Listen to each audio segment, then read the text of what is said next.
Hola a todos, bienvenidos a un nuevo vídeo. En este vídeo continuamos con los potenciales de electrodo. Vamos a comenzar a hablar del ataque de los metales por ácidos. Cuando un metal se enfrenta a un ácido, es decir, cuando yo a un metal lo meto en una disolución de un ácido, es importante estudiar, para ver si se produce la reacción, el potencial del hidrógeno, que recordemos que lo habíamos definido como 0 voltios, frente al potencial del metal. Los metales con potenciales de electrodo de reducción negativos reaccionan con los ácidos. ¿Por qué? Pues porque el ácido, el protón, como hemos visto, tiene un potencial de reducción mayor, luego se reducirá frente al metal que se oxidará. Por ejemplo, el calcio, 2 más a calcio, tiene un potencial de reducción de menos 2,84 voltios. Frente a 0 voltios, este es mayor. Luego, el protón se reducirá a hidrógeno y a este no tendrá más remedio que oxidarse. Esto es lo que les pasará a los protones, que se reducirán a hidrógeno gaseoso, y el calcio, por el contrario, se oxidará. Entonces, si yo meto calcio en un ácido, evidentemente se producirá hidrógeno gaseoso y el calcio se disolverá en iones calcio que quedarán en disolución. Esa sería la reacción. Por lo tanto, los protones oxidan al metal desprendiendo hidrógeno. ¿Qué pasaría en este caso? Pues lo mismo. ¿Quién tiene potencial de reducción mayor? El hidrógeno, el protón a hidrógeno. Luego este se reducirá, este se oxidará. El zinc, si yo meto un trozo de zinc en una disolución de un ácido, el zinc se disolverá, dará lugar a zinc 2+, y los protones del ácido desprenderán hidrógeno gaseoso. El zinc se disuelve a zinc 2+, que pasa a la disolución, y los protones a hidrógeno que se desprende, burbujeará. El potencial de electrodo vimos también en el vídeo anterior que servía para ver la espontaneidad de una reacción electroquímica. La espontaneidad de una reacción se determina con la variación de energía libre de Gibbs. Recordemos que la energía libre de Gibbs, si era negativa, la reacción era espontánea, y si era positiva, no era espontánea. Si valía 0, el sistema estaba en equilibrio químico. Por lo tanto, la energía libre está relacionada con el potencial de reacción. Y está relacionada con un signo menos. Claro, con incremento de G, cuando la reacción era espontánea, era negativo. Pues bien, el potencial de la reacción, para que sea espontánea, tiene que ser positivo. Y al revés, incremento de G es mayor que 0 en las reacciones no espontáneas, sin embargo E es menor que 0, fíjense que es opuesto en las reacciones no espontáneas. N es el número de electrones intercambiados y F la constante de Faraday. Ahí lo tenemos. Bien, entonces tendremos tres cosas. Si E es menor que 0, el potencial de la reacción es menor que 0, incremento de G es mayor que 0 y la reacción es no espontánea. Eso significa que no sucede directamente. Lo que sucedería sería la reacción inversa. Si E es igual que 0, incremento de G es igual que 0, el sistema está en equilibrio químico. Y si E es mayor que 0, significa que incremento de G es menor que 0 y la reacción sería espontánea en el sentido que está escrita. Bien, vamos a repasar qué aplicaciones fundamentales tenía la tabla de potenciales de electrodo. Lo primero, cuanto más elevado sea el potencial de reducción de un elemento, mayor es su 0, mayor es su tendencia a reducirse. Fijaos que esto lo que nos va a permitir es medir la capacidad de reducción de un elemento, es decir, su poder oxidante. Es decir, cuanto mayor es su 0, mayor tendencia a reducirse y mayor su carácter oxidante. Según la tabla que vimos antes, el mejor oxidante sería el flúor y el mejor reductor el litio. Mayor oxidante el flúor. ¿Por qué? Porque tiene mayor tendencia a reducirse. Su potencial redox es el mayor que aparecía. Y el mejor reductor el litio. ¿Por qué? Porque su potencial es muy negativo. Es decir, tiene muy poca tendencia a reducirse y mucha a oxidarse. Por lo tanto, es un gran reductor.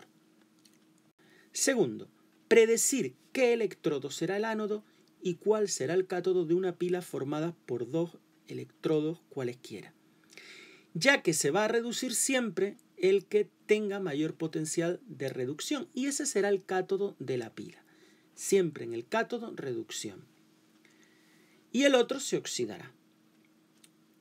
Por eso le cambiábamos el signo y lo sumábamos, o bien empleábamos la fórmula E de la pila igual a E del cátodo menos L del ánodo, sin cambiar los signos. También es importante el potencial de electrodo porque me permite predecir en el sentido en el que se van a producir los procesos redox, ya que un proceso lo podemos desglosar en dos, en oxidación y reducción, siendo el de la reducción obligatoriamente el que tenga mayor valor de potencial de reducción, mayor valor de E sub 0. Teniendo en cuenta de que tiene que haber una oxidación y una reducción, no puede haber dos oxidaciones ni dos reducciones, sino que tiene que haber una oxidación y una reducción, yo voy a saber cuál es la reacción que se va a producir. Aquella que implique que se reduzca el elemento de mayor potencial de reducción. Y por último, si el potencial de una reacción global es positivo, esa reacción va a ser espontánea, en el sentido en que está escrita. Si por el contrario su potencial es negativo, la reacción transcurrirá en sentido contrario al que está escrita. Aquí lo tenemos. Esta es la tabla. Vemos que el flúor, como dijimos, mayor potencial de reducción. Luego es el elemento el flúor A2-fluor, es el elemento con mayor tendencia a reducirse y por lo tanto el mayor oxidante. Sin embargo, el litio más es el elemento con menor tendencia a reducirse, por lo tanto mayor tendencia a oxidarse y es el mejor reductor. De abajo a arriba aumentaría la fuerza del oxidante y de arriba a abajo la fuerza del agente reductor. Este que se oxida será el mejor agente reductor. Este que tiene mucha tendencia a reducirse será el mejor agente oxidante. Las especies que se reducen son los agentes oxidantes. Un agente oxidante fuerte es aquel que tiene una fuerte atracción por los electrones y por eso tiene gran capacidad de reducirse y oxida fácilmente a otras especies.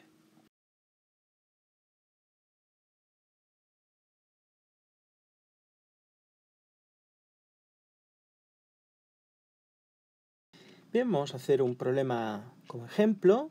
Dice, a partir de la tabla de potenciales estándar de reducción, predígase el sentido en el que se darán estas reacciones.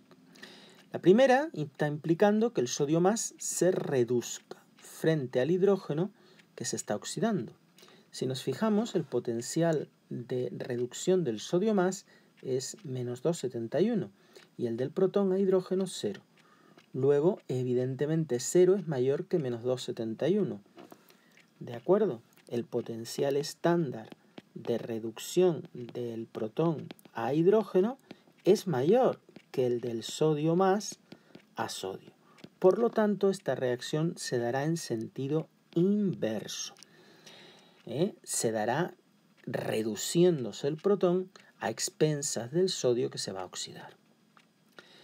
La siguiente reacción implica la reducción, este más iría aquí, la reducción del protón y la oxidación del zinc. Eso implicaría que el protón tuviera un potencial de reducción mayor que el del zinc. El del protón es 0 y el del zinc es menos 0,76, es negativo. Luego tiene un potencial de reducción menor, luego se oxidará. El zinc se está oxidando y el hidrógeno se está reduciendo. Luego esta reacción ocurre en sentido directo. La siguiente reacción, si os fijáis, implicaría la reducción de la plata y también la reducción del protón a hidrógeno. No puede existir una reacción donde haya dos reducciones y ninguna oxidación. Para que haya una reducción, tiene necesariamente que haber una oxidación y viceversa. Eso significa que esta reacción no es viable en ninguno de los dos sentidos. No se puede dar, no puede haber dos reducciones sin oxidación, ni dos al revés, ni en sentido inverso. No podría haber dos oxidaciones sin reducción. Cogemos la siguiente. Implica que la plata se está reduciendo frente al zinc que se está oxidando. Si os fijáis, la plata tiene un potencial de reducción de 0,80 voltios, que es mayor que el del zinc. El del zinc lo tenemos aquí y es menos 0,76 voltios. Eso implica que la plata se reducirá preferentemente al zinc, que se oxidará. La plata se está reduciendo y el zinc oxidando. Luego esta reacción sucederá en sentido directo. Y por último, tenemos que el cloruro está pasando a cloro, luego se está oxidando frente al sodio más, que se está reduciendo. Esto implica que el cloruro lo tenemos aquí de cloro a cloruro. El cloro tiene un potencial de 1,36 voltios. ¿De acuerdo? Este es el potencial del cloro. Sin embargo, el sodio más tiene un potencial de reducción muy negativo. Esto significa que como el potencial de reducción del cloro a cloruro es mayor que el potencial de reducción del ion sodio a sodio metálico, pues el que se reducirá será el cloro y la reacción ocurrirá en sentido inverso. Pues bien, vamos a comprobar. Esto es lo que hemos dicho. Pues muchas gracias por vuestra atención y hasta una futura ocasión.